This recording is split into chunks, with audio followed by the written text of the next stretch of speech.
We saw these guys take days off during the week, and we made a commitment inside the team that we would use every single one of them, and we wanted to make the boat faster.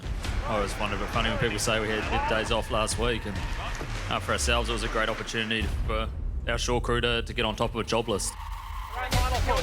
The important point is the boat's faster. That's a good position to be in when you know there's more on the table, but it's working. The boat is getting quicker. It does remind me of San Francisco, when once the guys get buying and they can see the boat is faster, then you start building some momentum. 3-2, whatever. If it goes to Monday, it doesn't really matter for us. Young, old, wherever you are, doesn't matter what you look like, it really comes down to the results. No, it's great to see a bit of fight out of these boys. It's only just beginning, mate.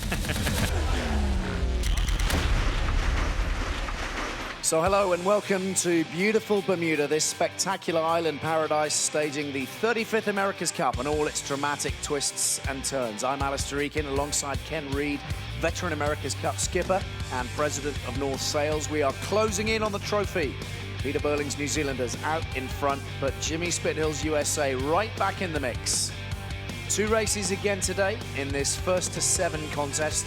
A win for each team yesterday, leaving the Kiwis 4-1 up. And within 3 race wins of the crown, remember. The Americans, though, finding speed yesterday and feeling much more confident after that success.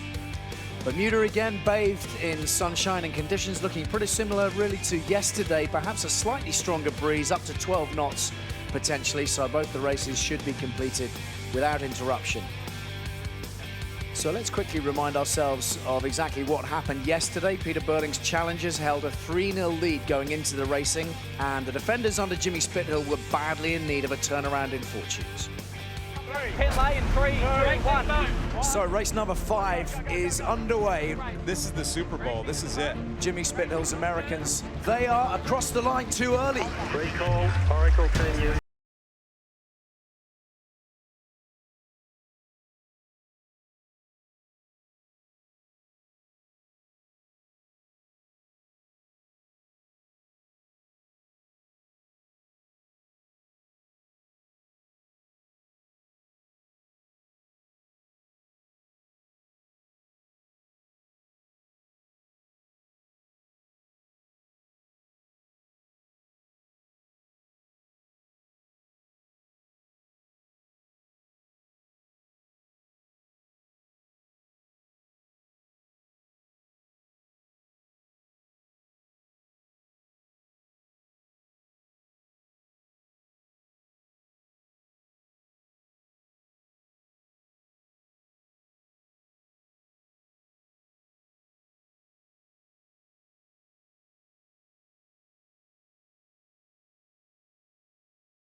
Here we go. So here's a look at all the statistics in terms of the margins of victory from all the match races yesterday. Kenny, the largest and indeed the narrowest win of the campaign. Well, but really, in match racing, there is no second. A loss of 1 second, a loss of 1 minute, it's all the same. A loss is a loss. Listen, the Americans, they better have a 2-win day in their back pocket if they want to make this series close. Well, it is finely balanced on another seminal day of competition. Race number 7 is coming your way very shortly. Thousands teeming into the village to enjoy the action out on the water. Bermuda buzzing with Cup fever right now. The Kiwis have been enjoying much the best of this contest, of course, up until the final race yesterday. How will they respond now to the American challenge, now that they seem to have found an extra gear? Helmsman Peter Burling reckons he and his team have plenty of improvements to make. We've definitely got a lot of things we want to tidy up after yesterday, and we made that no secret. We didn't feel that happy with how we sailed, but, you know, we had a great training session this morning, definitely tidied up a lot of those things, and the boat was feeling great. But, you know, we're approaching this exactly the same as we've approached every time. You know, we're under no illusions. We've got a battle on our hands, and we're just going to give it everything we've got. And what about your style of racing? You chose not to cover Jimmy at one point yesterday's second race. Would you do that differently now, for example? Yeah, well, we just weigh up the situations as they unfold, and, you know, obviously got that one wrong, but, you know, we got a fair few right yesterday as well, and they made plenty of mistakes at the same time, so now this time we'll just be looking to capitalise on those. Emirates Team New Zealand suffered their first defeat of the series yesterday, and what did their skipper say? Great to see those boys over there sailing better. Well, okay, we all know he didn't really mean it. The fact is that this group is a collective of young sailors, the likes of which we probably have not seen before. Calm, cool, collected. Yes, they lost a race, but I'm not even sure it was on their mind by the time they hit the dock. Certainly a very different feel to the American campaign after that win yesterday. It was only one win, but it has filled them with confidence. Jimmy Spithill was in bullish form in interviews last night, throwing verbal darts and giving the impression this was very much just the start of their comeback. The helmsman confirming earlier on today that they have made big changes to their platform. We've been very aggressive with the motoring of the boat. There's no two ways about it. You know, it's put a bit of pressure on our Meteo team, but they've done a great job as well. Our forecast looks bang on right now. I think we've got a great setup for the day. It's going to be hard on the handles as usual for the boys and in oil world, but I think they're up for it. How can you do that? How can you take so much weight off a boat without losing something? Well, the compromise is stability and, you know, essentially having somewhat of a comfort or safety factor in certain issues, or certain areas. You know, but we're at this stage. We need to push. You know, we've got to be right on that line, and, you know, speed doesn't come for free. But again, you know, that's the commitment of the team. The guys are committed to that. We know that, and you know, we'll be pushing and doing everything we can today for a win. Oracle Team USA really impressed the sailing world yesterday. The entire team, not just these sailors, should be given huge credit for being open to significant changes in the boat's setup and the foil packages. Rudders, elevators, foils, wing trim, and even the overall boat weight, with rumors circulating that the boat lost nearly 100 kilos during the 5 days off.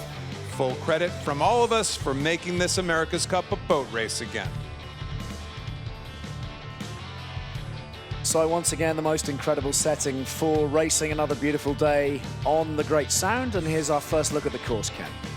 Well, welcome to the Great Sound of Bermuda, the perfect racetrack for this 35th America's Cup. The L-shaped race course includes a 2-minute start sequence followed by the critical reach to Mark 1. We're going to get off 5 quick legs with and against a very moderate 10-knot southwesterly breeze, followed by the sprint to the finish just meters off of America's Cup Village.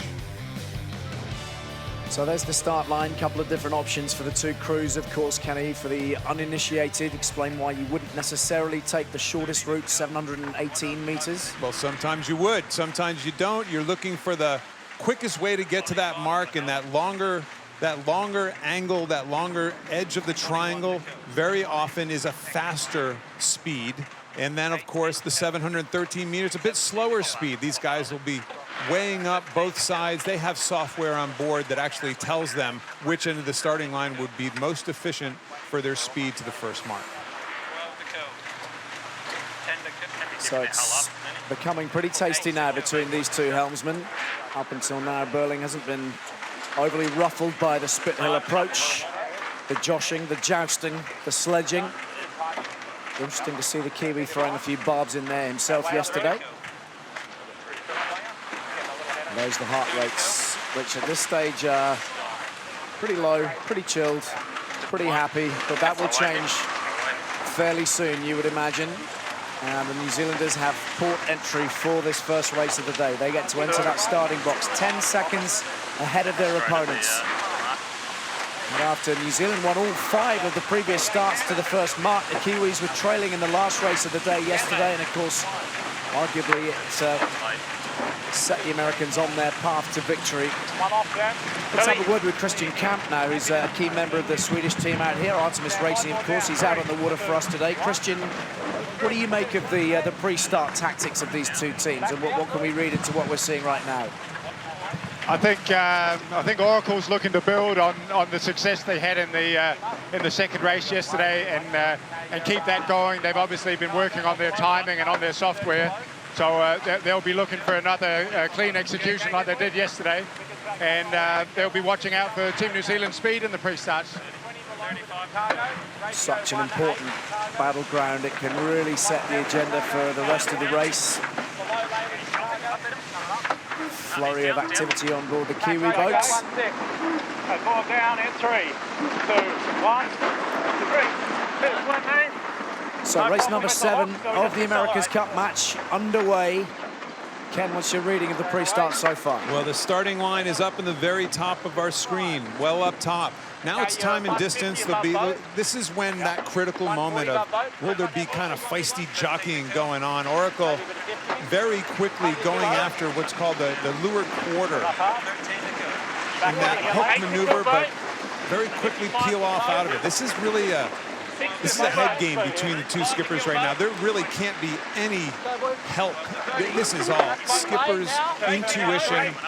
Oracle again going after that leeward quarter, that hooking position. They can't get there. Burling fending it off very, very well so far. Oracle is a kind of an interesting spot. Burling does have an overlap. Can Oracle shoot in and get over the top? Here we go. Time and distance, 10 seconds to the start. Looking like the timings are pretty good from both of these crews at the moment. The Americans, though, having to take another little twist, and the Kiwis are away. Yeah, that last little zig was not probably necessary or in the cards for Oracle Team USA. From a pretty dominant position, all of a sudden, that last little swirl. And remember, Jimmy Spithill told us the other day he was having trouble with his software on the pre-start software. That could have been another situation where the software may have fit to him a little bit. No penalties this time. He'll be happy about that at least. Jimmy Spithill, 2 penalties in the 6 previous races at the start line, but it is the New Zealanders who are away fastest. 33 knots, flying up on their foils, and first to the first mark. When he sees that again, Jimmy, he's going to kick himself for that last look. I mean, Ali, look at the detail of mistakes, of tiny mistakes. Being a second late for the start, all of a sudden is the difference between winning and losing at that first mark. And remember my favorite statistic? Is that the one that the drone can hold a small Labrador underneath it? No, that's not the one about the being first to the first mark. That's the one. That's the one we're talking about. 100% of the time, the Kiwis have gone on to win a race of which they've been first to the mark, and Oracle clearly in almost a desperate situation where they need to change that trend immediately.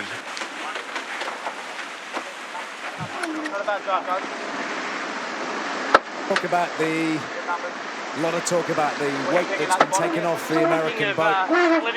It is much lighter than it was. Those last 5 days that they had to tweak and adapt, they have changed things a good deal.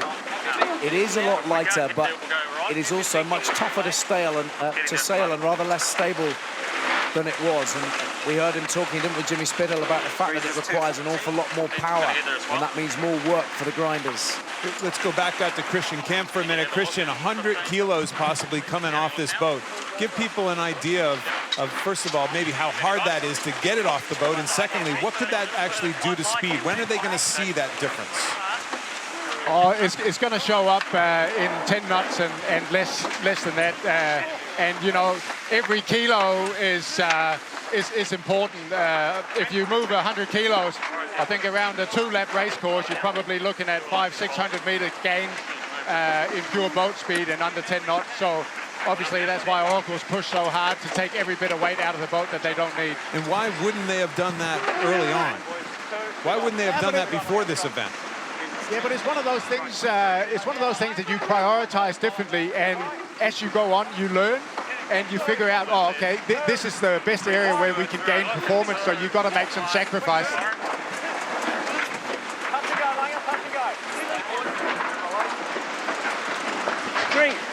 I suppose part of it is what we were talking about yesterday, the need to trust in the systems that you arrived here with to a certain degree, but there does become that tipping point, isn't there, where you need to go, right, changes have to be made because it's not working the way we'd like.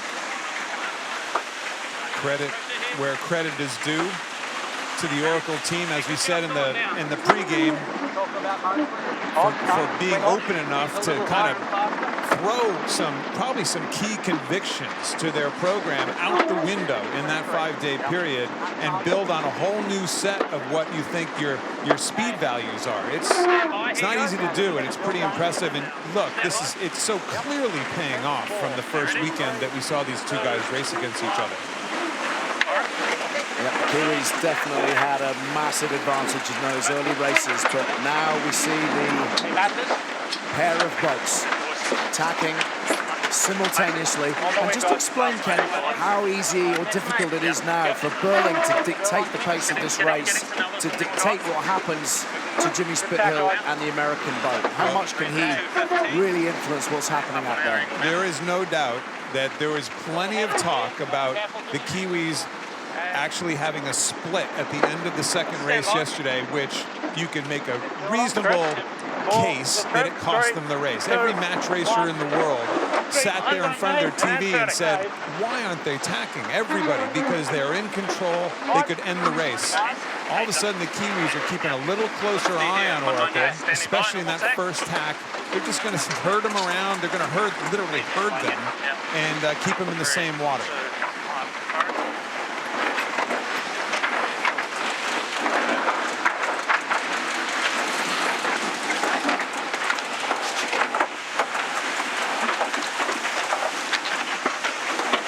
So Peter Burling taking the Kiwis all the way out, almost to the boundary before deciding to tack.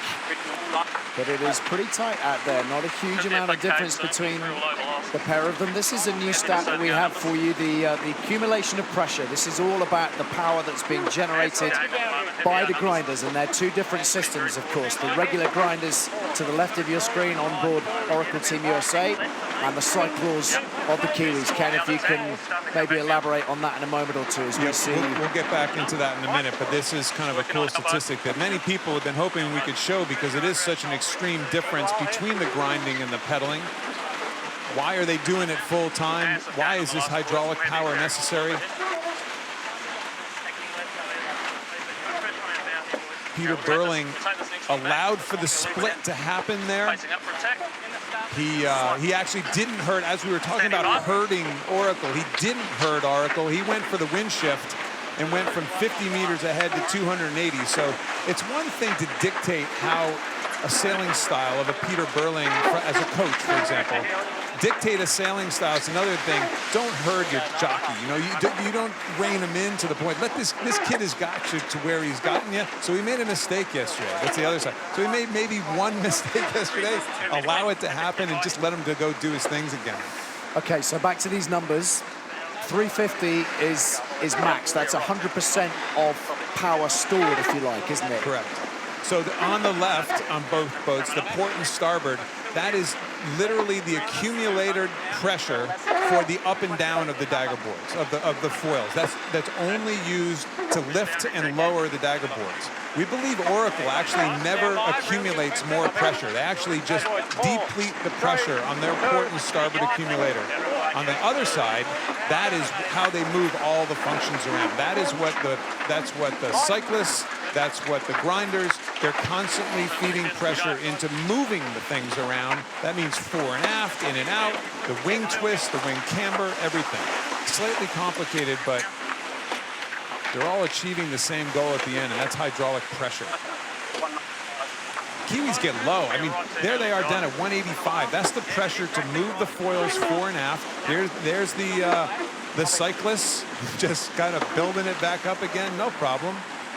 And they go fast. They build that pressure super fast. And I think that's the key thing, isn't it? Just watching that move into the green and those numbers to the bottom right of your screen move up. It's moving disproportionately quickly to the American boat. Yeah. That, of course, is allowing them just a little bit more tactical freedom. They can choose when they maneuver, how they maneuver, how aggressive they can be. So into the gate, and the Kiwis seemingly in control of operations at the moment. Plenty still to go, and we've seen many, many times out here on the Great Sound. One error in maneuver can cost you 150, 200 meters in some cases. Kiwis just stretched out on that leg, though. As we're talking about hydraulic pressures, we fail really to talk about how much they just legged it out on that last beat. That was very impressive. Both teams have been out practicing in between the events, in between the racing, still searching desperately for that last little bit. Big angle differences between. It's still puffy out here on the water. 30 to boundary. So the USA sailing a fair distance longer than the Kiwis. But average boat speed, you look at the average boat speed there, very similar. So there's only one thing that can be making a difference, and that's the distance. And that distance, that could be a wind shift. Very often, that's a wind shift. They missed a wind shift, and the other guys didn't. That could be when Burling did that little split when we were saying, hey, why doesn't the kid cover? He does a split. Sure enough, he's pretty good. There's a reason he's out there.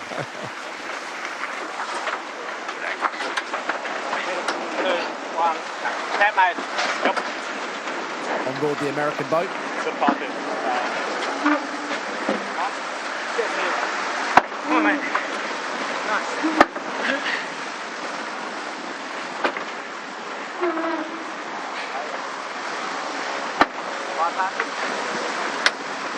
It's all business at the moment. Grinders working hard. Jimmy Spithill assessing the situation, just looking around. He's looking for those wind shifts. He's looking for that extra pressure in different parts of the course that might just help them along. Found a good one yesterday, didn't they, in race 6? The fourth leg, the downwind leg, really started to squeeze the Kiwis. They need something similar here. Yeah, this is a leg out right now. This is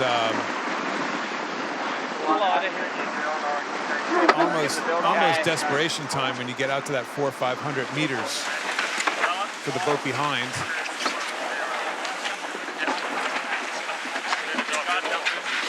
Just a degree of instability in that one. We see a small wind shift to the left-hand side of the course. Yeah, left-hand shift. That's actually, that'll be okay for Oracle coming in on that side of the race course right now, but it's also about pressure. So shift is good, pressure is king, and they don't look very, they only go 21, 22 knots. They don't look like they're as powered up as the Kiwis are coming into this bottom gate. Well, Jimmy Spithill said it himself, didn't he? Speed doesn't come for free. They may have gained more boat speed, but they're having to work very, very hard to build the pressure to allow them to sail the race that they want to sail. Boundary check, I think.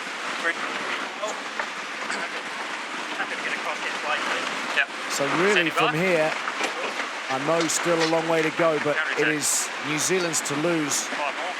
Peter Burling is in complete control. There we are on his shoulder.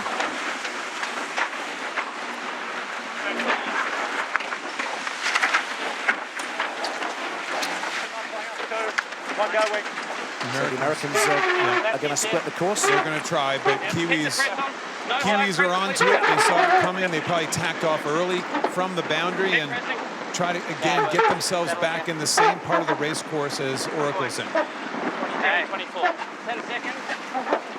Okay, let's stand by there. 1, 4, 3, 2, 1, 3. And turn. You go into the back to the kind of the key moment in this race, and listen, this is one that Jimmy wants back. Both boats essentially going for the line. You see Emirates Team New Zealand just go for it, go for it. That last little zig, that last little loop right there, that's what cost, you know, the boat length. That's a boat length, and that was the difference between winning and losing that start. For sure, something that Jimmy Spithill would like back at this stage. It's amazing the dynamic as well, isn't it? Because before this match got underway, everybody figured Jimmy Spithill was going to eat Peter Burling for breakfast at the start line. And it just has not happened that way at all. The tables have been turned emphatically. Good. No slower. No slower than this.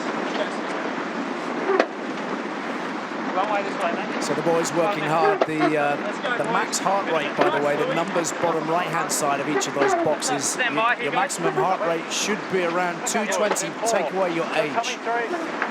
In your case, your max heart rate be somewhere around 180. 42. You're a really nice guy. Everybody's made differently, Kenny. That's the important thing. Cling on to that. So Simon van Veldhoven is clearly working harder than everybody else. He's the guy at the front with his head down. Bronze medalist in the last Olympics in cycling. The first time he ever sailed a sailboat race was the first day that the Kiwis were in the trials for the America's Cup. Slightly different path than the rest of us on getting to the pinnacle of the sport. So the mini-map, bottom left of your screen, giving you an idea as to where exactly we are on the course itself. Stand by. Keep going. 4, 3. And they've done a good job here, the Americans, of cutting the deficit once up around the 250 mark, back to 180 or so. But this race is still in Burling's hands. Go again with boots up. Really good pressure here. Keep them with boots up. Sure, boys. There you go.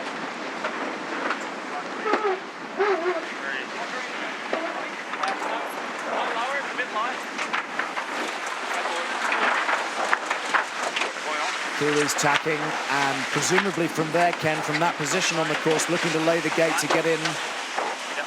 Quite possibly. It's going to be close, though. You see it in the top of our screen there. You see the marks in the very top of our screen, way up top. And I'm not sure if they're not going to have to do one more, but this, again, falls under the category of end the race by staying in the same water as your competitor. So I think they might have just gone early, knowing that they're going to give up an extra tack, kind of herd the cats here a little bit, you know, kind of keep them in control and make sure something crazy like the end of the second race yesterday, like that doesn't happen again.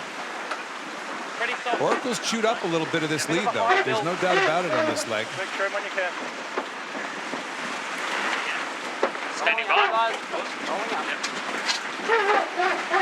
So one more manoeuvre from the Kiwis will see them through the gate. There'll be one more downwind leg before the blast reach to the finish. Oracle decided to actually throw in an extra maneuver here in order to gain a split at the top mark. So they're going to tack at least one more time, very likely one more time than the Kiwis, but they will have a split at the top mark. Again, once you round this mark, the acceleration, about a 200-meter lead, turns into a 400-meter, at least a 350 probably by the time they get around. Christian, breeze-wise out there, is there anything going on? Puffs, shifts, anything radical that's going to get Oracle back in the game? Because they need something. Yeah, they do need something. I don't see anything radical out here, Ken.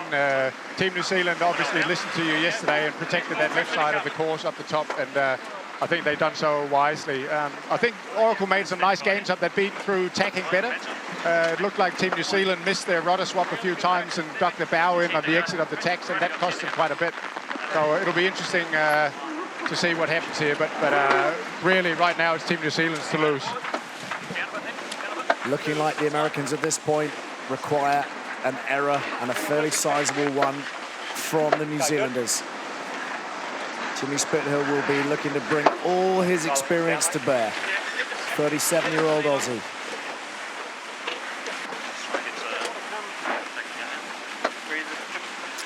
A little bit of...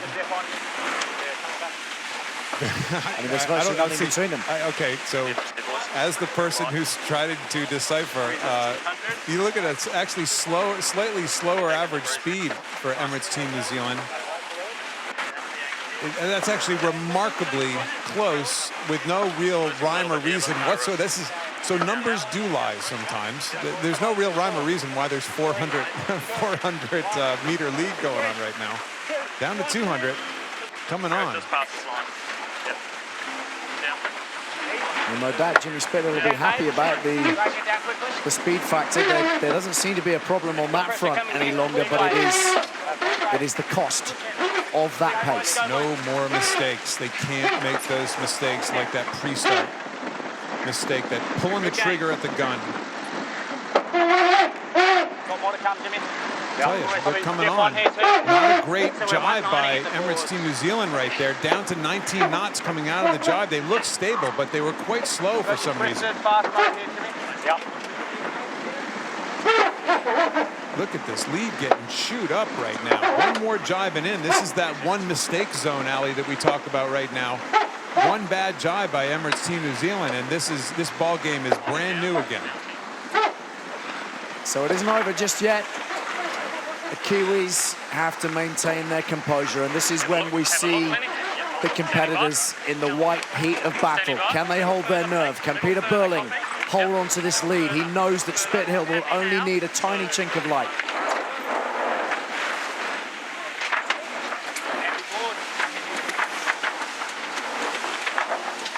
There's their final jibe in towards the gate. You see Glenn Ashby, the wing trimmer, actually driving the boat coming out of these jibes in order to allow Burling to get across, keep the thing up on the foils while Burling is sprinting across the boat.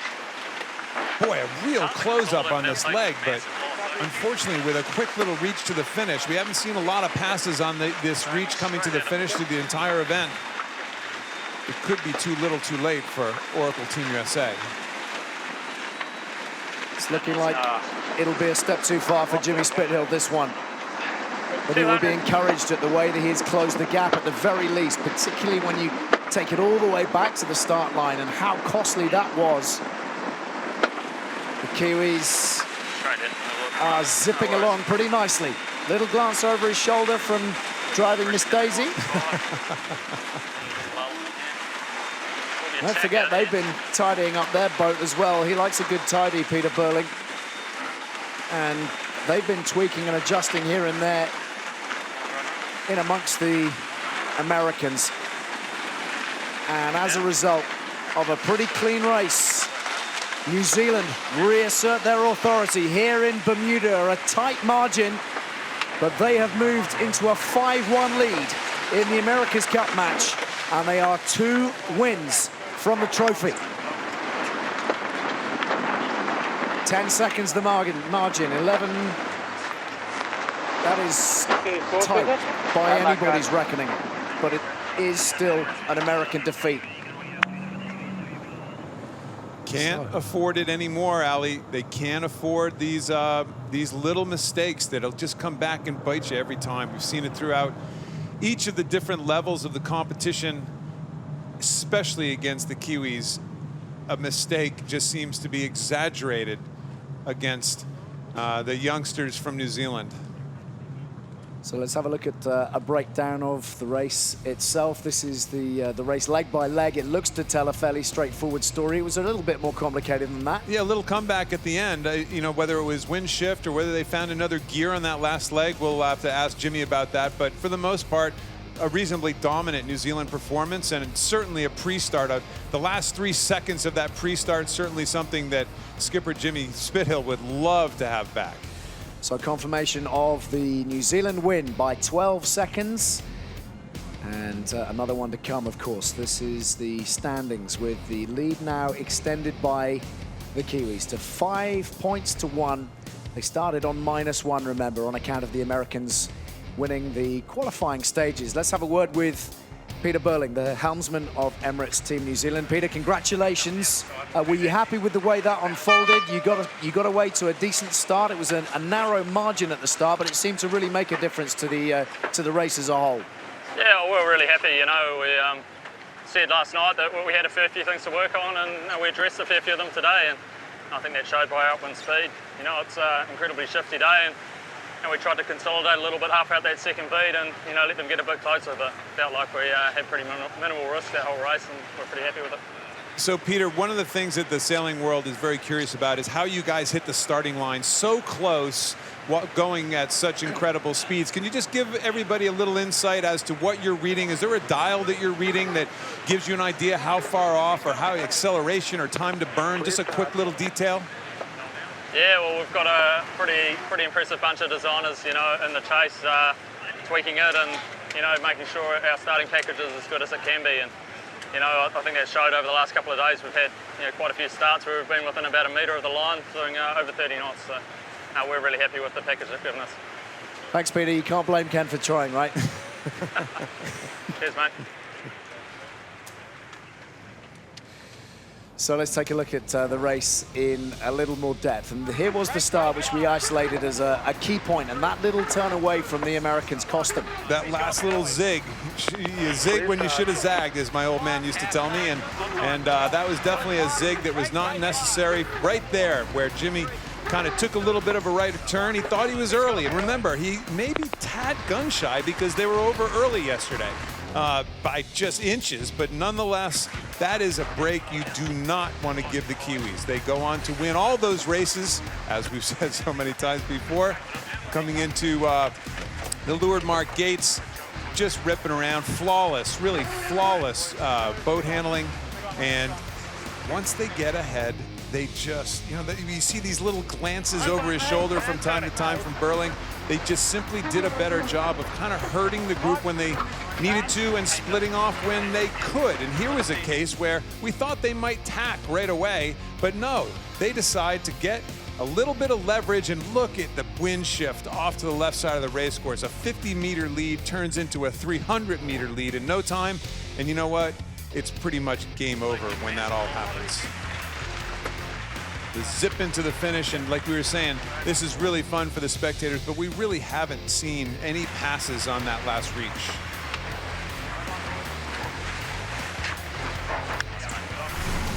So let's have a word with Jimmy Spithill, the helmsman of Oracle Team USA. Jimmy, what cost you that time? Oh, look, those guys just got off the line better than us, you know. We just pulled the trigger a little late and very difficult to come back. Very shifty. Boys did a good job fighting around the track, but yeah, we just couldn't call them back. Two quick things. That zig instead of zagging, is that a you mentioned your software the other day, Jimmy, in the pre-start. Is this something you're maybe not quite comfortable with right now? No, we just had a look at it there. It actually looked all right. I think we were just a little, we did one little turn up that we didn't need to do there. We're actually on track, so I think that's all okay. We just got to focus now on the next one and try and get a win on the board. On that last run, you guys zoomed in pretty good. Wind pressure, or I mean, what do you equate that to? Yeah, it's just a real puffy day. I mean, it's up and down, a lot of big shifts, quite difficult to see in the water. So I think it was just a case of picking up some pressure and carrying it down to him. Jimmy, you don't need me to tell you this, but you're running out of opportunities now. 5-1 down. How do you like your chances? I think we can win. I really do. I think if we sail well enough, we can win races, and that's what we'll focus on for the next one. Thanks very much for your time. Good luck. So here are the numbers for you to pour over, Ken. Yeah, the numbers were not helping me out trying to create a real firm grip on what happened in that race. It's really interesting. Very even stats all the way around, but I guess Team USA did one more tack than the other boat. Maybe that was at that top of that second beat. I don't know. It's an interesting race.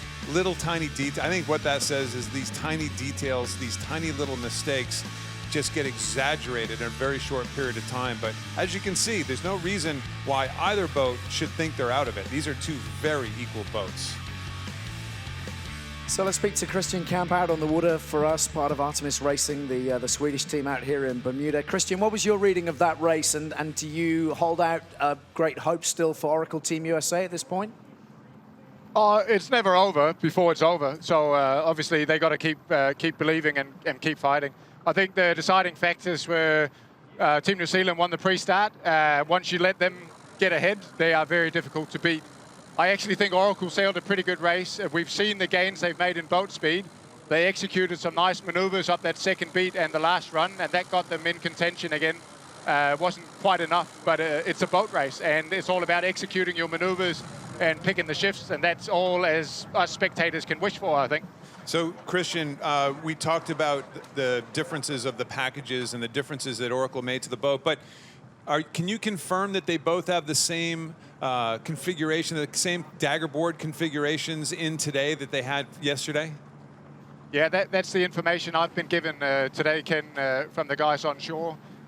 Similar setup, and obviously they're right in range. Both teams are very similar. Christian, thanks for your time for the moment. No worries. So plenty still to do for Jimmy Spithill and Oracle Team USA. They will be dissecting all the information right now, and they know better than anybody, really, that winning an America's Cup takes a certain sort of person, a talent, of course, that's a given, but the right attitude and temperament is almost as important, especially if you happen to be in charge, and even more so if you're always in the firing line. I think to be at the helm of an America's Cup boat really is a dream come true. The game really is my life. I feel like the fire hasn't gone down at all. You know, if anything, I've become hungrier. The defender is always seen as a target. You know, that's the team that people naturally love to hate. But for us, we have to use that as motivation, and that's something that spurs us on. Well, I think if you're fortunate enough to come together as a team and succeed, man, I mean, all the blood, sweat and tears that go into it, the huge sacrifice, the time, it is difficult to put into words. It's just pure ecstasy. There's no hiding. You want to do anything you can to help the team get the result. First thing I'm going to do when I leave you guys, which will be hard to do obviously, will be to get together with the team and we'll all sit down, we'll have a pretty candid conversation. I know some people say that they want to hold the cup and they're defending it. For me, we've got to win it. You know, regardless of whether you're a defender or a challenger, you've still got to go out there onto that battlefield and perform. Because I always think if you go out there and get defensive, that's when you could lose. We're a group that isn't afraid of a challenge. I think mentally the guys somewhat seem to operate better under higher pressure. That's what we've got. You either win or you don't. And America's Cup, if you get second place, it's probably the worst thing you could get. There's always been one clear winner. There is no podium. It's the way it should be. We've been here before. It's not over. We've got 5 days now, very important days, so we've got to get faster. It's pretty obvious. You've only got so much time and energy, and you have to decide how are you going to spend it. You can spend it thinking about how you can make the boat faster, what you can do to help the team win, or, yeah, you could think about losing. For me, I'm going to go for option A. Well, he's a fascinating character study, isn't he? And just thrives on the raw meat of competition, seemingly. That's Jimmy Spithill's thing. Gets up in the morning and wants to go and win. And that is just about the best thing you can say about any kind of competitor. Well, and I think there's a lot of leaders who kind of spew the rhetoric, you know, and I think the difference here is he honestly believes it. During that last Cup in San Francisco, he was the only person on the planet that thought that they could come back, but somehow he started convincing his teammates one by one to kind of join the party. Guys, you're either with me or against me, and they jumped in with him, and he exudes that type of optimism, and it's obviously quite impressive and quite effective. He's got it all to do at the moment, but there are some interested parties out on the water. There's the Princess Royal, who is with us here in Bermuda today, the Queen's daughter. Royalty is in residence. And let's hope she's enjoying her afternoon. Well, we've said it so many times during this America's Cup, but the smoothness and the composure on board the Kiwi boat has been so impressive, not least when you consider the speeds and pressure under which these match races are taking place. And few embody that calmness quite as much as their young helmsman, Peter Burling. Peter Burling at the helm. He is clinical, he is cool. What a natural talent he has. Pete Burling's an incredible talent. You know, he's probably one of the most exciting, if not the most exciting young sailor in the world. I think he can jump in pretty much any boat, make it go fast, and he's, of course, got a great technical knowledge. You know, I think the future's certainly bright for Peter Burling. For myself, I really enjoy that technology side, that kind of development side, and you know, trying to keep pushing to make the boat go quicker. And at the end of the day, you turn the boat, and you know, everyone else kind of tries to help out as much as they can. And you know, we're really fortunate. You know, we've got some really great guys on board that really dig deep at times to dig you out when you get it wrong.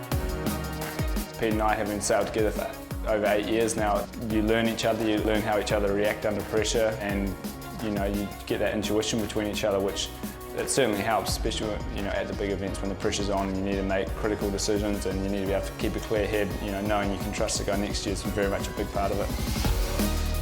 Peter Burling very much in control. The calm amidst the chaos is something to behold. Pete is a very quiet kind of guy. He doesn't care what anyone thinks or says about him. I think anything that Jimmy says to Pete is just like water off a duck's back. He just loves his yachting and he loves to go sailing, and he can lose a race, he could lose multiple races, but he always has this belief that he's still going to come back and win. And I've sailed against him for a very long time, and he's just the type of guy that just doesn't let things faze him. I think that served him very well so far in this America's Cup. I generally think I'm quite relaxed, but at times you get pretty fired up as well. And we like to think of ourselves more as a bit clinical, I suppose, and just trying to make sure we do what's required to win that race and don't take too much risk.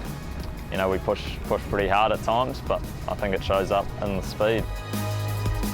This is his big moment, his big chance, to launch his career. And he's got the weight of a nation behind him, It can be a huge spur, but it can also be a huge responsibility. There's obviously a lot of pressure, but no, it's something I really enjoy, and I think that pressure, a lot of it comes from how many fans we do have and how behind us the country is, and I more see that as a really positive thing. It's pretty cool to see the country get in behind us, and we're really fighting for them now. Well, competitors take different forms, don't they? And Peter Burling is the uncomplicated, unruffled one. So it is a stunning day out there on the Great Sound of Bermuda, and Peter Burling is close. He's pretty close now, Ken, to achieving a lifetime dream, and that has to start to enter his head surely around this time. 5-1 up. Well, listen, he's trying to slay the dragon here, and Oracle has not won, I don't even remember how many America's Cups and events to get to this position. They haven't won it by mistake. So it's one thing to win a couple races, but you got to win the last one. You got to just keep going. You got to keep digging in. You got to be in the right position. You can't make any mistakes. He's sure making it look cool right now, but the pressure doesn't get any less as the America's Cup goes along, that's for sure. Well, it'll be fascinating to see how he copes as the pressure builds and as the hopes of a nation are carried on his shoulders, of course. And as we marvel at the skill and the physical ability of the athletes on board these flying catamarans, it's easy to forget that even the superstar sailors of the 35th America's Cup had to start somewhere, and there are a few better ways to get started in this exciting sport than the blow cart, an innovative hybrid craft that's seen 3 days of competition this week for some lucky Bermudian youngsters. That was a good start. Watch out behind you. Let the rope go. The thing with blow cart is just how quick and easy people can get in and make them go. Some of these kids today, it's their first time in them. It's becoming a perfect tool for teaching kids to sail. You didn't let go. This is my first time doing blow carts, and it's really fun. I'm really good at it because it feels to me as like I'm driving my own go-kart. And whoa! Have you had any crashes? I have not had a crash yet. Easy, mate, easy, mate! The speeds and the angles that we're sailing are very similar to the big America's Cup boats that everyone's around here to watch. So you're actually using the apparent wind as much as you will be on a catamaran or a big foiling cat. Everyone sailing this race, please be very careful on the start. Try and keep a nice straight line. Yes, good job. You're right there on the ground with them rather than being in the water. If they're doing something wrong, you can stand right beside them, explain what to do. Take that one up the top end of the track, please. Capsizing, they don't have to try and ride a boat. They can just get in and start enjoying it immediately with these. I was really scared because all my friends were like capsizing, and then I was just like, okay, that's gonna be me. And then I started getting the hand of it, and then for the races, I'm like, okay, I'm gonna do it. All my friends are gonna do it. I'm gonna lose, but I'm gonna do it. And I started doing it, and I had a lot more fun than I expected. The whole concept started out of the idea of having fun. We first heard about the Endeavour Program when they contacted us 2 years ago to see if we wanted to be involved, and it seemed like a brilliant initiative. Seeing what they've achieved here with the number of groups of kids we've had through sailing, it's obviously working.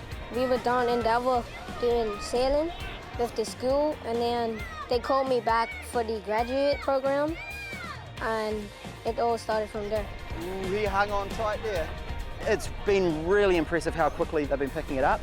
We had tears at the thought of it, but the race just before this one, we had a win from someone who wasn't going to do it earlier in the day. I came first, surprisingly, and then for the third one, I capsized and lost first place and got last instead. Oh well. Today I've been having so much fun. These blue cards are real fun. Real fun sounds about right. I've got to get in one of those. There's no doubt about that. That looks like a lot of fun. Well, there are lots of people out there having a great day and enjoying themselves in and amongst the village. But of course, we are here for the racing, and race number 8 is coming your way very shortly indeed. And I think we should take a quick look now at perhaps the most fascinating part of any match race, the pre-start sequence, full of twisting, turning maneuvers, mind games as well. This compelling duel can really set the tone, as we've been saying, for the entire race. And Ken Reid is now going to explain the detail to you.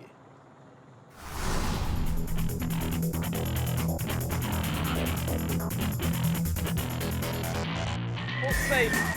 Keep going. Careful. Up. Racing, racing. One of the key tactical battles in any America's Cup race is the pre-start, a 2-minute sequence before the start gun goes in which the two opposing teams compete for an early advantage. There's an imaginary box behind the start line, which the two boats enter 2 minutes before the start gun is fired. One boat comes in on port tack, one on starboard, with the port entry allowed to enter 10 seconds earlier than its competitor. Once they're in the box, the normal rules of engagement apply. As the clock ticks down, the boats engage in a kind of dance, each trying to outfox the other using aggressive or passive strategy to get themselves in a better position and traveling at more speed when the gun goes. There are a number of common moves the boats can pull off to accomplish a winning start. The most recognizable is called the hook, when one boat accelerates from behind to overlap the other to leeward.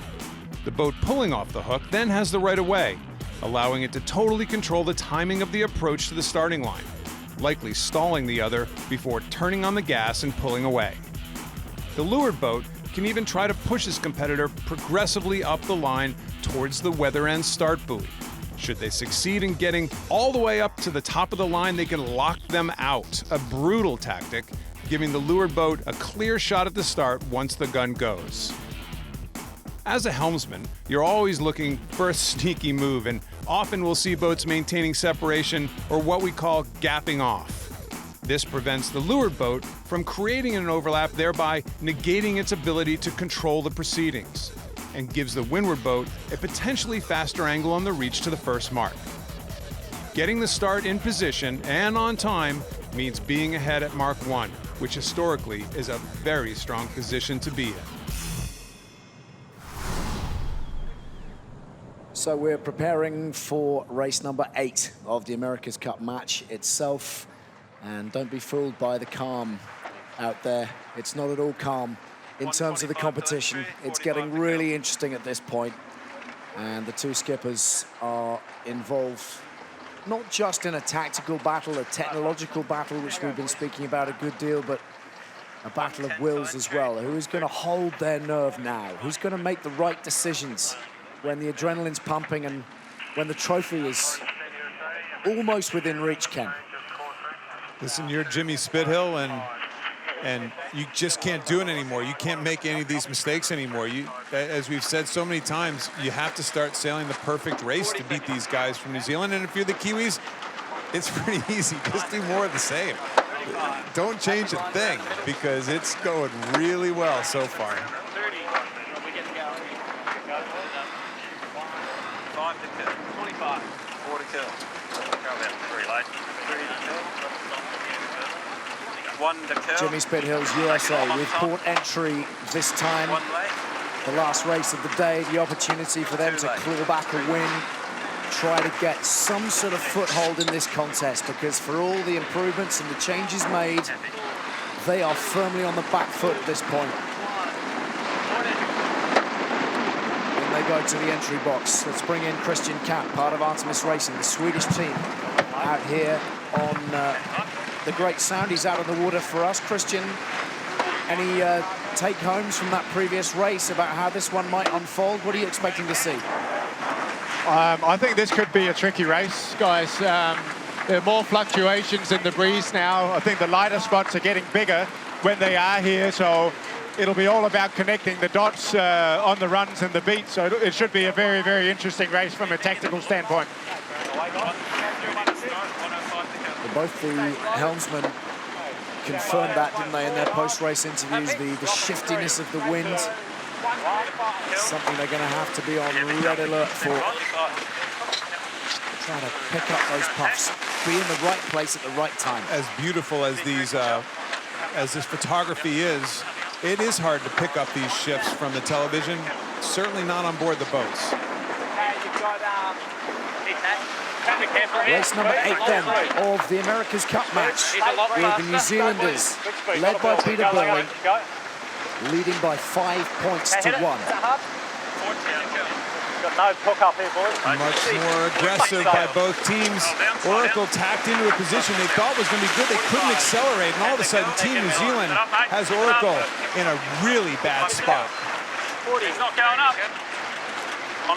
Lured boat, Emirates Team New Zealand, they can go head to win. Oracle has to stay out of the way. Oracle is in a deep, deep, deep hole right now. 27 seconds to go, no penalty, so they deem that Oracle stayed out of the way. But if this is time and distance to the mark right now, to the starting line, which I think it easily is, New Zealand's gone. And you got to believe at this stage, this is almost a must-win race for Oracle. Okay, go. Well, they're tearing away the Kiwis at this point. They have boxed in Jimmy Spithill and Oracle Team USA in the pre-start. And they have clear water in front of them. They have clear water behind them. Peter Burling's team are flying. Never mind the start time. That doesn't matter one little bit. It's just about your opponent. Where is he? Where can you pin him down? And where can you leave him for dead? Oracle tacked. They really tried to get aggressive there with Burling. He tacked around, Jimmy Spithill did, and then couldn't accelerate. Emirates Team New Zealand did a radical turn, accelerated quicker, got into leeward, and holy smokes, just stuffed Oracle head to win and take off for a huge start win. Again, just can't afford it at this stage if you're Oracle Team USA. If you want to make this an event, it's not the way to do it. What a master stroke from Peter Burling. 38 knots as they round Mark 1 and head downwind for the first time in this race. The Americans are a long, long way back and they are in big trouble at this point. 7-1 in starts for Peter Burling and Emirates Team New Zealand in the America's Cup match itself. That is not a statistic that anybody was predicting in advance of it. Who'd have thunk that? I talked to some very smart people, and maybe Christian Camp on the water was one of them, that everybody thought that that was still a potential major weakness of Peter Burling. I mean, you guys had, I wouldn't say you guys had your way with them on Artemis, Christian, during the semifinals, but certainly it was the strength of your program. Yeah, I mean, I was just saying to a few of the boys the other day that we actually did bloody well. We lost one start in the 7 races we did, and you know, we did a good job. And right now, Burling is doing the same to Spithill, which is a surprise to many of us. At least the American helmsman himself. Still building it. He will no doubt take personal responsibility, but he will be quietly simmering inside.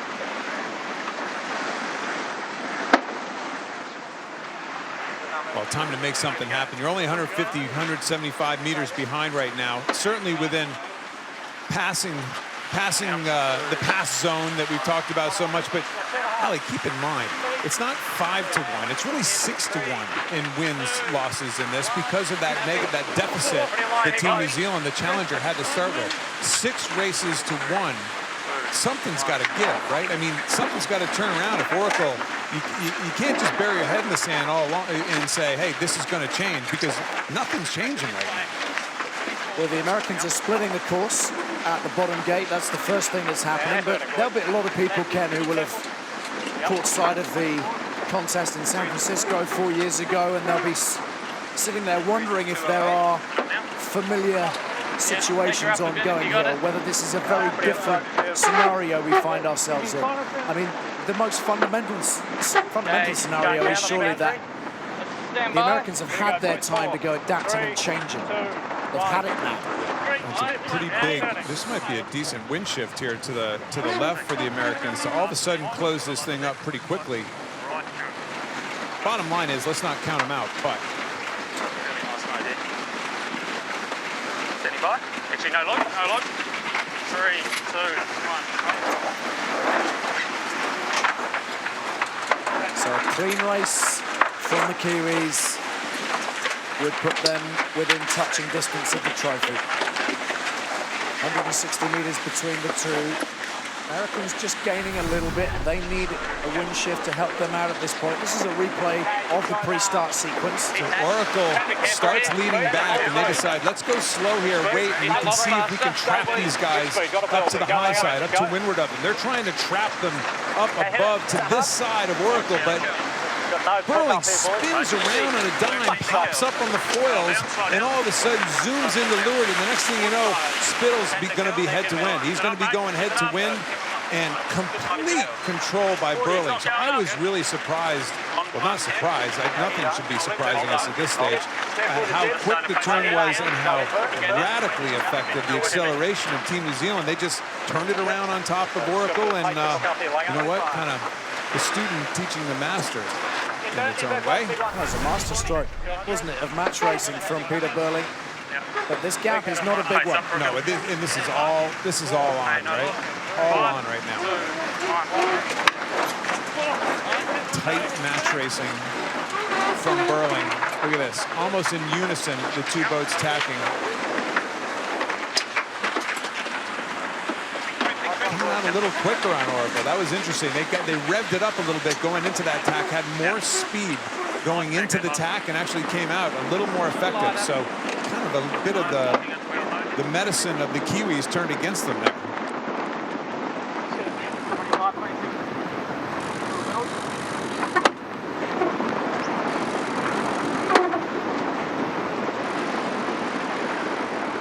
A little high groove here. Actually, hold that. Just transition here. Little light patch. Just not too low here. Just pressure related. Yeah, still inside the jib. Yeah, we just got to get through this. It's really slippery. Max power on the jib. Okay. Stand by.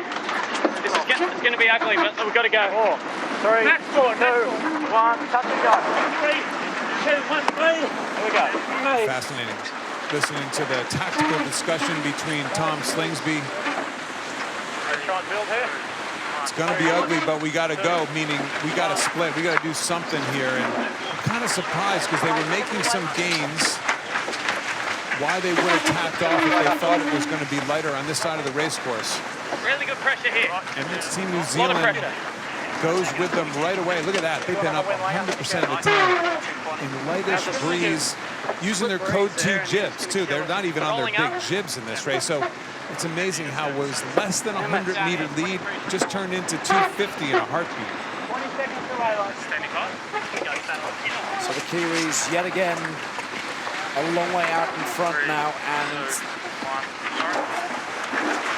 dictating the terms of the race. The Americans having to adapt their plans, their policies, just to change things up here and there to see what they can do to disrupt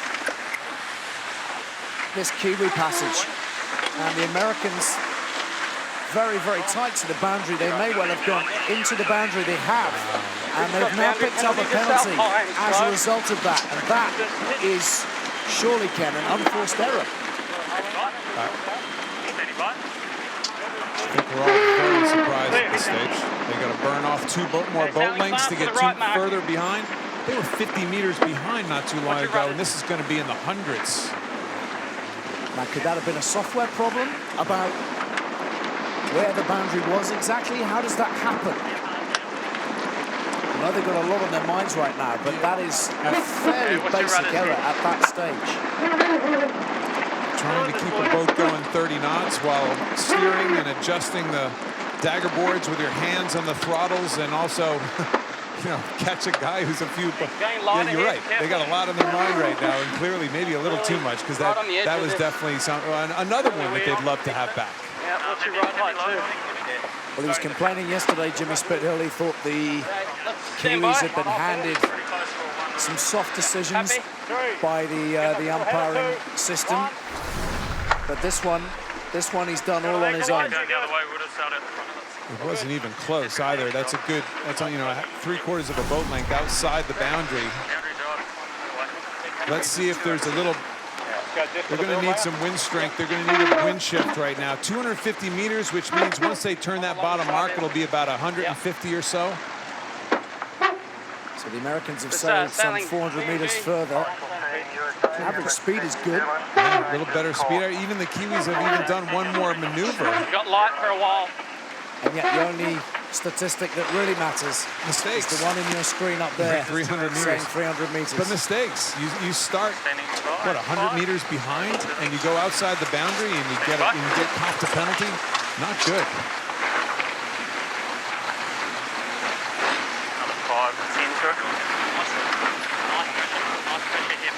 Yeah, I'm gonna just think I'll down quite a bit, so go to lay line. Yeah, found that lay, Len? Yep. Yep, getting closer here. The mechanics of that wing going back and forth are fascinating to those of us who sail for a living, Ellie. It's a different world as to how these guys are trimming that foil above the deck. I think it gets very little of the accolades what Ashby does with that little X box. Glenn Ashby sitting there in the middle of the boat. He's got a box underneath. He's got no winches, no ropes to pull. And the choreography is impressive as well, isn't it? Between them, when the maneuvers are made, everybody knows exactly what's happening, where they're going, how quickly they get there. You can see the box in his hand there for a second. Yeah, it's just a different world. They've set the boat up completely different to every other boat in the fleet. You know, you asked earlier, what's different from San Francisco to now? You can, I think anybody looking at this Cup cycle would say the most innovative boat is winning right now. We're in San Francisco. The most innovative boat early on in the event was not winning. The innovation went, you know, you leapfrogged the boat that might have been a tad more off the pace, and this is not the case this time around. And what about the magnitude of what the Kiwis might end up doing here? I don't want to speak out of turn before anything has happened, but I heard it described the other day as David against Goliath in terms of funding and all that kind of thing, as we see the Americans performing arguably their worst maneuver of the race so far. More important. Down to 10 knots only. Just loss of boat speed, catastrophic there from the Americans in terms of what they're trying to achieve here. Camp going in. We went camp. Yep, push. One. Here we go. Okay, settling here, guys. Thank you, Mark.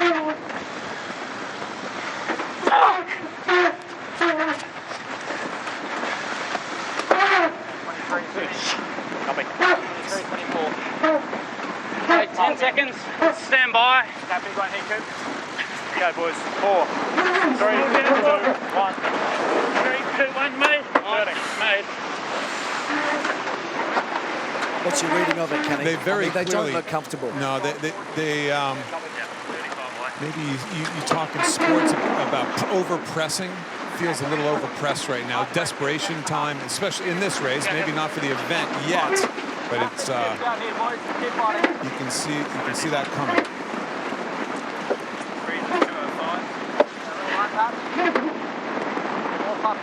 You got lift coming. Be a little high, just a touch high, but okay. Happy BMG now. Feels like we're there.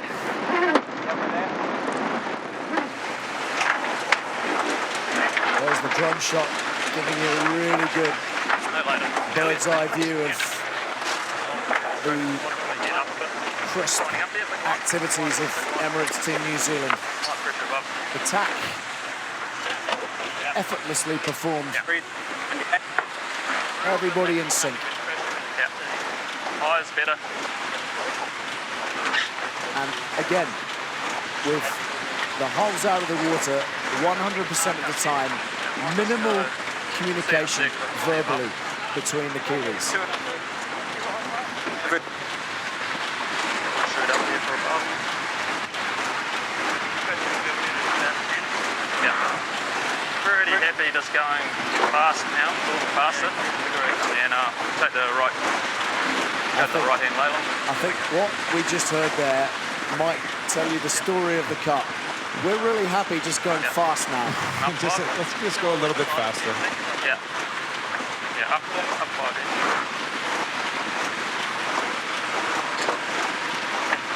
La la la la, this cruise, it's unbelievable.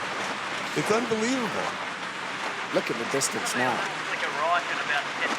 That obviously that mark rounding cost them dramatically on Oracle.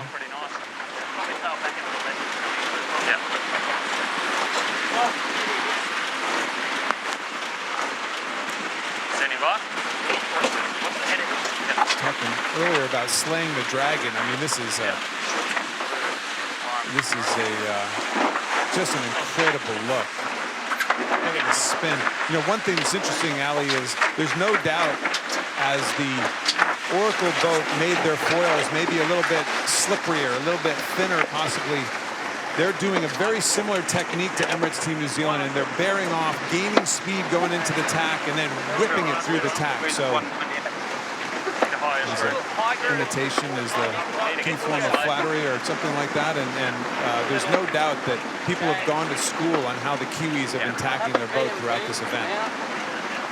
So you see to the bottom right-hand side of your screen the green creeping up as the Kiwi cyclers get to work. And we spoke about that in the first race of the day, about their ability to replenish their fuel supply. 350 is the max number that we look at. That's where the system tops out. It actually has a bleeder valve that bleeds it off at 350. But the fact is that both teams have plenty of juice left right now, and it's because of these guys.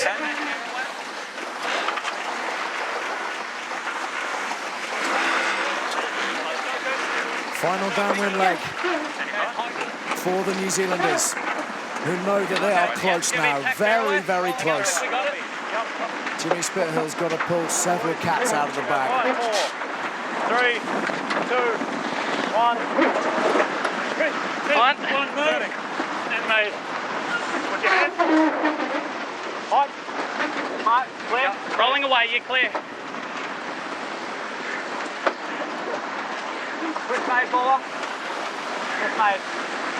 Last second tack, last second split again.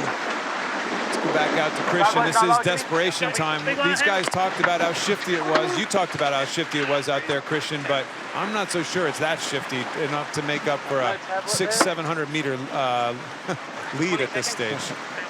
No, I agree, Ken. You guys mentioned it. Oracle are making too many mistakes. Bad decision at the bottom mark to go for the late jibe rounding, and that cost them another 200 meters on forced error on the boundary, stuff like that. The guys are actually sailing the boat really well.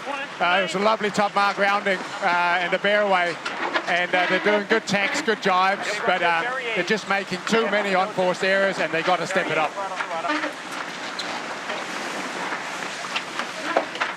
Hard to argue with that assessment. But for this lot, history is beckoning. No doubt, the kind of characters that they are, they will not allow themselves to think too far ahead. But the rest of us can. That's part of the fun. Yeah, so look above their heads up here. There's a little, it looks like on both shrouds, there's this little piece up there. Those are actually vibration dampening little devices. The shrouds themselves are cylindrical, and at these speeds, they develop a horrible humming noise, and it's actually a vibration. Those little, they're kind of asymmetric, maybe shaped, just little foils around, and that's all it needs. If you just put your hand on it, you can stop the vibration sometimes. So those, instead of putting your hand up and holding on and stopping the vibration, those little widgets are there to keep the thing from vibrating and maybe even breaking something. They can vibrate so violently.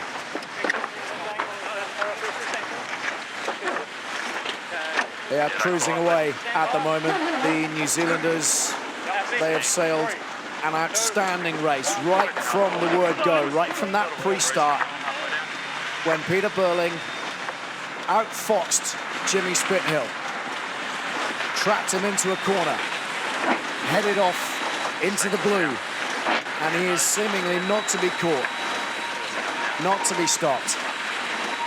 Down the runway he goes. This fearless team, this team that arrived here in the America's Cup match with very little baggage. Glenn Ashby, the only survivor, of course, on board Emirates Team New Zealand, who was present in San Francisco 4 years ago.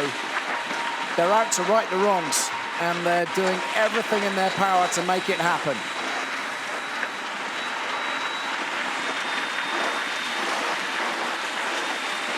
Making it look simple. That's the most impressive thing about it. 100% fly time, up on the foils for the entirety of the race, and the Kiwis hurtling across the finish line and hurtling into match point in the America's Cup. Their dream close to being a reality now. The trophy tantalizingly within their grasp. But the chickens, of course, won't be counted just yet. Talk about almost the perfect race. That 100% fly time amidst all the pressure, just phenomenal. Well, they've been here before. History tells us they have been here before. Cast your mind back to 2013 and the dramatic events of possibly the greatest comeback sport has ever seen. And that is what Jimmy Spithill will be clinging on to now. It's just about the only thing he can cling on to now. Celebrations for the New Zealanders. Job not quite done, but they are very, very close. A massive celebration for Kiwi standards on board the boat right there. And this time we see New Zealand all the way down the board, and it is a fair reflection of what we see. You just go to the start, 14 seconds off the line at the start, game over. And flawless race, 100% fly time, didn't really miss many wind shifts. Goodness gracious, it's really, we keep thinking we've seen it all, and it gets a little bit better. So a very impressive display. Peter Burling, the helmsman on board Emirates Team New Zealand. Peter, congratulations on another race win. 2 from 2 today. You stand at match point. Was that as flawless as we were making out in commentary from your perspective? Yeah, well, I think it makes life a little easier when you get off the start. We were saying before, 14 seconds early. And I think that's full credit to our whole team. We've got an amazing coaching staff here with the likes of Ray Davies, Murray Jones. Really analysing everything they've been doing. And I think that really showed today. We had a really good understanding of what they try and do in the starts, and a pretty good strategy to be able to deal with it. But just full credit to the guys, just holding it tight, not letting them any chances to get back into the race. So Peter, it looked like in the pre-start he actually kind of threw a slightly different wrinkle at you, and you kind of turn it around on him in a heartbeat. Very quick acceleration, big hook. Kind of take us through that little sequence. Yeah, well, we were actually thinking we might jive and jump, and then it looked like he did a pretty good jive and was pointing up at us. He came back a little earlier than we thought, so we thought we'd tack and push him back in. And then, really happy. We managed to do a really good foiling tack right through the bear away and get the hook. And that's something that we were pretty close to having that issue yesterday, but really happy with the way the boys, just kept chipping away, kept providing a whole heap of oil for some pretty impressive manoeuvres. You're at match point now, Pete. You're very, very close. Congratulations. Thanks, mate. So let's speak to Jimmy Spithill, the helmsman of Oracle Team USA. Jimmy, that was not the way you would have liked it. Talk us through that start in particular where you got boxed in, and then the boundary penalty. Yeah, it certainly wasn't. We just couldn't get the hook up after we turned up there in the start, unfortunately, and then allowed the hook, and from then on it was very, very difficult to catch them once they got their nose clean. Once that tack happens in the pre-start, Jimmy, it's all about acceleration. They accelerated much quicker. Is that something that was an error, or is that just miscalculation, or how does that happen? Yeah, well, I think definitely, looking back on it now, it was clearly an error. I mean, we thought we would have been able to hook up and get going and be okay, but we, obviously hindsight's a beautiful thing, but you know, you got to take your hats off to those guys today. They felt very clean, very smart, and they deserve to win 2 races. So that's, hey, all of a sudden that's 7 wins to 1. I mean, not 7 on the scoreboard, of course, but we heard it before. We heard it in San Francisco. We're going to hear it again. I mean, the bravado. This is a pretty tall mountain to climb right now. Yeah, it's a tall mountain to climb. There's no question about that. But you know, as you know, Kenny, we have been here before. The guy's going to fight the whole way. We don't have to think too much about the end result. All we've got to focus on is one race at a time. We'll go back. We've definitely got a lot to learn after today. Come back out tomorrow swinging and ready to fight. Thanks for your time, Jimmy. Good luck. Thank you. So fighting talk, as you would expect from Jimmy Spithill, and here are the stats. Yeah, the upwind speed was actually quite good on Oracle. You know, it's really interesting. I think we saw a little bit today that we saw in the past, maybe in the semifinals against Artemis, that Team New Zealand points a little bit higher. They have this height mode when they want to, so their average VMG can actually be a slight bit better, even while going maybe a tad slower in speed. But you know, distance sailed, quite a bit less distance sailed for Emirates Team New Zealand. It just goes back. You start 14 seconds ahead, you get to pick your moments, and you know what? It's pretty hard to lose a race out here when you're sailing as flawlessly and at 100% fly time going around the race course. Look at those numbers. 99.8, 99.6, 99. A terrible race at only 99 and then 100. It's just unbelievable how well these guys are sailing and how well they can control their boat on the foils on the race course. So here's a review of the race itself, and this was the key moment, or one of them anyway. Yeah, listen, I think Jimmy really tried to do a lot there. He tried to put him in a tough spot, but you know what? The kid figures out how to spin it down underneath, accelerate quicker, and yeah, this is the master getting schooled right now. This is certainly a pre-start he wants back. Head to wind. This was a penalty, potential penalty situation. I believe both boats, maybe just Team New Zealand, pushed their button, asking Chief Umpire Richard Slater to make a call as to whether Oracle did enough to get out of the way. He deemed they did, so no penalty here, but really bad spot and a 14-second delta off the starting line, and you know what that means. All of a sudden, the boat behind starts pressing, maybe making a couple key mistakes. Here was a boundary penalty that I'm sure they wanted back, but you know what? That wasn't a deciding factor. The deciding factor is off the starting line, and when the boat ahead just sails as flawlessly as Emirates Team New Zealand is sailing, there's really not a whole lot you can do about it. When they're picking the wind shifts, when they're sailing fast, when they're not dropping off the foil ever in this race, let's face it, you're not going to pass them. Not a chance. And hey, we were just hoping that they stayed up on the foils all the way through to get that 100%, which they did. Thank goodness. And that exuberant show of emotion, Kiwi emotion, at the end of the race. Well, they will be a very, very satisfied bunch.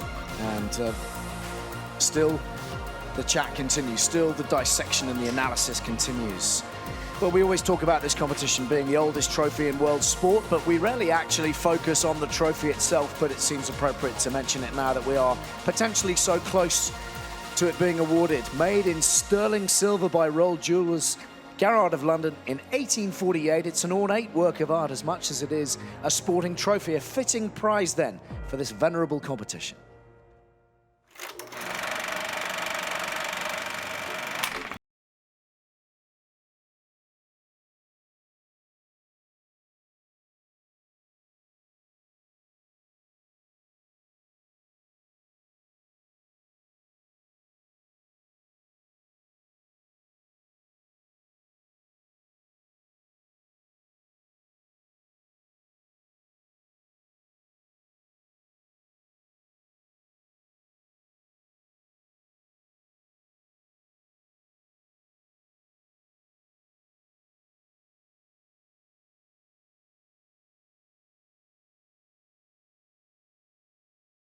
And things which, you know, just make it such an amazing event to be part of. It's got to be one of the best kept trophies. It gets to go first class everywhere. It's handled in silk gloves. It has a beautiful Louis Vuitton case. It goes around. It goes into bank vaults. It goes on the super yachts. It's yeah, it leads a pretty nice life, but I think it's justified. It's the oldest trophy in international sport, and it deserves it. It's an incredibly difficult trophy to win because you've got so many factors that have to pull together. It's making less mistakes than the other teams. It's producing and engineering and developing the equipment the best you possibly can.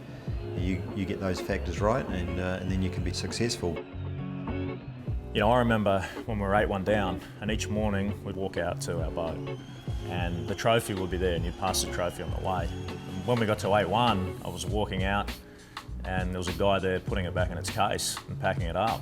And I asked the guy, I said, "Mate, what are you doing with the trophy?" And he said, "Oh, no, packing it up, just getting it ready for the presentation." And I said, "Mate, pull it out of the box. It's not going anywhere." I think the mistake a lot of people make is they think they're going to make the America's Cup their own. Well, you're only a caretaker on the way through, really, and it's always about trying to make the event a better event than the one before. I don't think you can put into words what it's like when you actually get to have your hands on it. It's so addictive. You know, you do it once and you want to do it again. So that's what it's all about. And this lot, for the moment, the Americans are some way off defending their title. Plenty to do over the course of what they will hope will be the next couple of days. But of course, it might not go that far. Let's have a look at the best bits from today then, because we've had plenty of highlights. The 3 S's: starts, smarts, and speed. And you know what? Team New Zealand had it all in the bank today. It was really impressive display from the very beginning of the first race. Just a slight miscalculation by Oracle Team USA. Yes, they've gained speed over the last 5 days, but you know what? You got to put yourself in a position to use it as well. And unfortunately for Oracle Team USA, fortunately for Emirates Team New Zealand, Oracle's never put themselves in position to really use that pace effectively today. When you're behind off the starts, the Kiwis just don't make mistakes. They don't make that big mistake in order to let you back in the game. Here's that one really interesting little split. We were kind of maybe criticizing Peter Burling for not controlling the match quite as tightly as some would like to see him do it. Well, guess what? He was right. We were wrong. Nice little wind shift. A 50-meter lead turns into a 250-meter lead and come blazing over the finish line. You know what? These guys actually do know what they're doing, Allie. And then, of course, this is the big one. This was, I think, to all Christian Camp out in the water today said the same thing. Everyone thought Jimmy Spithill was going to be able to be the aggressor in these pre-starts, and Peter Burling has turned the tide completely in this match, winning a majority of the starts, and this one was devastating. It turned into a 14-second lead off the starting line after a quick acceleration, hook, luff, and then sped off to the start, and it's gone. You know, over-pressing, trying to do a little bit too much, maybe a little boundary penalty, but as we said before, that did not cost them anything in the race. This was all Team New Zealand all the time. So confirmation then of today's results. 2 more wins to New Zealand. So impressive today, reminding everybody of their dominance out on the water. The standings with the Kiwis now 6-1 ahead, and that means they're at match point. 1 race win from claiming the oldest international trophy in sport. Remember, those Kiwis started on -1 due to the American success in the qualifiers. Safe to say it has not held them back one little bit. The match resumes tomorrow. 2 more races.